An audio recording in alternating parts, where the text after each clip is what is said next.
নিরপেক্ষ নির্বাচনের আশ্বাস সিইসির। তুরস্কের প্রতিনিধিদের সাথে সৌজন্য সাক্ষাতে তিনি আশ্বাস দেন।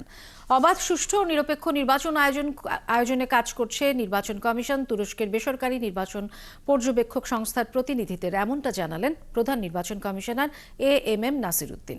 সকালে রাজধানীর আগারগাঁও নির্বাচন ভবনে সিইসির দফতরে তুর্কি নির্বাচন পর্যবেক্ষক দলের সঙ্গে সৌজন্য সাক্ষাতের পর কমিশনের অতিরিক্ত সচিবকে এম আলী নেওয়াজ এই তথ্য জানান। তিনি বলেন, দুদেশের নির্বাচন প্রক্রিয়া নিয়ে আলোচনা হয়েছে, তবে আগামী নির্বাচনের ভোটের দিনক্ষণ নিয়ে তুর্কি প্রতিনিধিদের সঙ্গে কোনো আলোচনা হয়নি।